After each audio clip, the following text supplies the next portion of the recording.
Thank you. So we shall now go on to our next speaker, Dr. Virendra Agrawal, again, a very eminent national figure in ophthalmology from Dr. and Chairman and Medical Director of Dr. Virendra Laser Phaco Surgery Center from Jaipur, with a voluminous experience in cataract and refractive surgery. And he is going to show us another interesting case. On to you, Dr. Virendra. Thank you, Dr. Chitra, for giving this opportunity. I would like to share one controversial video. I don't know how many will like it, but this is a case in which 10-year-old child. Would you want Dr. Anand to share the video? We can't see the video. Dr. Okay. Anand, could you? Yeah, please share from your end.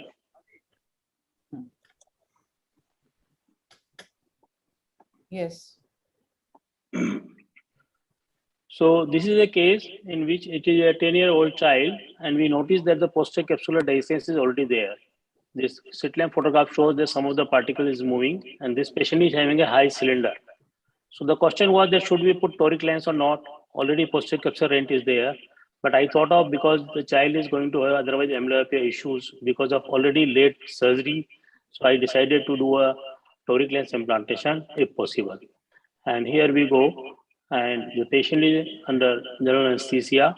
We made the port, and then we are doing capsular axis. I am aiming for slightly smaller axis because sometimes we know that pediatric axis extends unwantedly.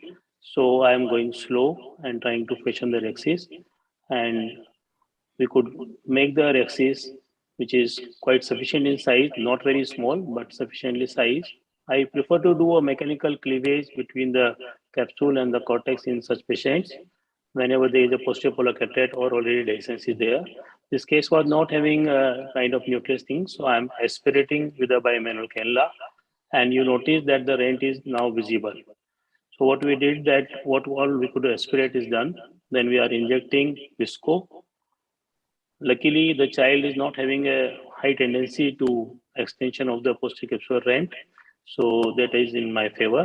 And after doing visco, we have changed the hands and then aspirated the rest of the cortical matter.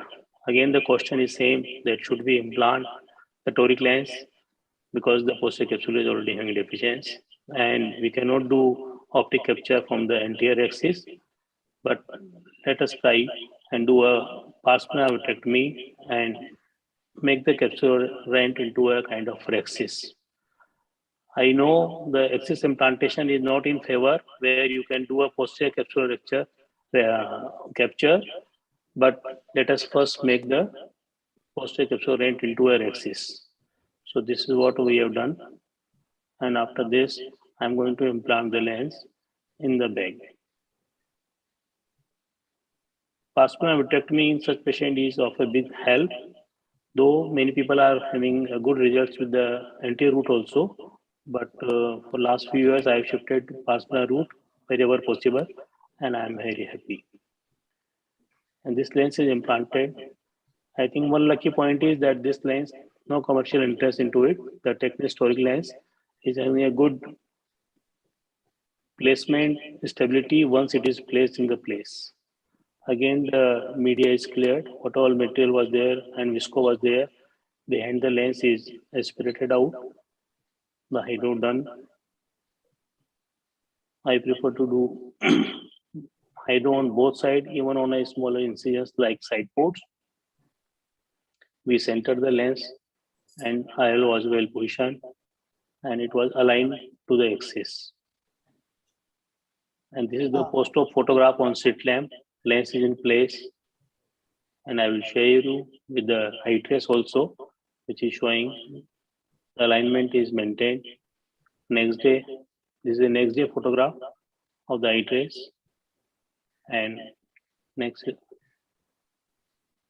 post-op 10 days, and again you see the eye trace. The eye is in the same place. So what I mean to say and convey is that the posterior capsular defect patients can also be chosen for toric lens implantation, and the stability is very good. Though there can be some decentration or some rotation can happen, but leaving a 2.5 or 3 diopter cylinder for difficult for amblyopia management, it is better to treat that cylinder. We know that with time the cylinder will change, but that will be a long time. And before this, if child develops good vision, it will be of big help. Thank you. Thank you very much. That was a wonderful teaching video, Dr. Virendra. Thing is, you had already answered one of my questions, in the sense we know that with the rule astigmatism with time would change to against the rule, and I do see the logic in what you're saying, that by the time it turns to against the rule, much of the child's life would have passed through, and you didn't want that amyloidogenic component there.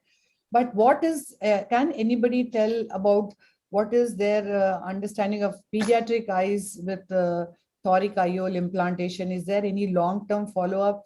I don't think we have pediatric surgeons amidst us, but anybody else has a thought? I'm fine with any of the speakers also to comment on this, whether a pediatric IOL implant is toric IOL is advised. That's question number one. Can I come on that? Yes. Oh, so I have read a few things and some articles which appeared in the BJO regarding the development of astigmatism in children. And they find that with the rule, astigmatism continues much into adult life, and I think up to the age of mid-40s, that astigmatism would continue.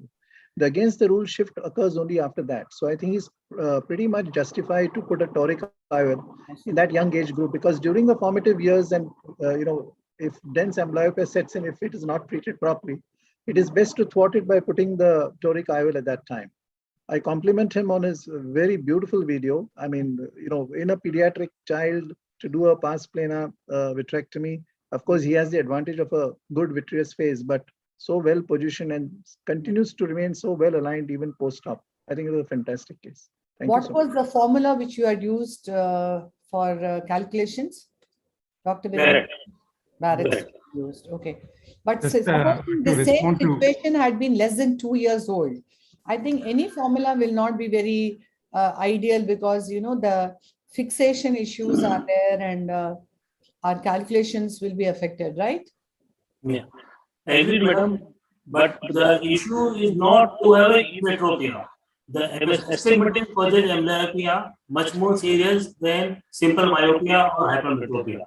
And simple glasses can be worn by a child. So that was the main reason. But Just to answer your question, Chitra, I think it's well agreed upon that children have with the rule astigmatism. Adult cataract age group, we have more of against the rule astigmatism. That's why more of our LASIK patients have with the rule astigmatism. And if you have significant against the rule astigmatism in a LASIK patient, you actually suspect there could be something wrong in the cornea. And the changeover from with the rule to against the rule is on an average supposed to take place at the rate of 0.3 diopters for every decade of the lifetime of the patient. That's the reason in a 30-year-old, if you have an oblique astigmatism, it's supposed to be transitioning from with the rule to against the rule.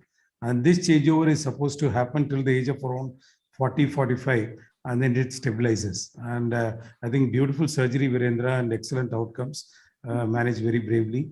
I think he did all that could be. The only other thing I might have done if it was unstable was could have done a reverse optic capture. Of course, that would have exposed the edge of the single piece lens to the back of the iris, but that would have stabilized the lens a little better because you had a fairly large dent. now, I tried, but basically it was not looking very stable, and it was causing a lot of dent because I was looking like a bigger than the size required. would you think that if this PCR had been larger than what it already was, how would you have dealt with the toric IOL implant in that situation? You would have done a reverse optic capture? No, not very sure. I might have given the idea, but basically in this case it was looking to me good. It was looking safe. Dr. Anaga, anything to add? Anybody in the expert panel? Any other comment before we move on to the next? I think it's a beautiful surgery and really compliments to you, sir. And I think in the pediatric age group, ma'am, your question is very, very relevant. But like in their formative years, if we give them a perfect correction, and even if it takes around 2 to 3 decades for that to change, still they would have very good vision, I think. And later on, we can always correct that with glasses. So I think that should be there. Yes, It's that was a- excellent surgery, Virendra. Correct, Very yeah. nice surgery. We've actually been Thank seeing you, the madam. last 6 surgeries have been very good, lot of learning.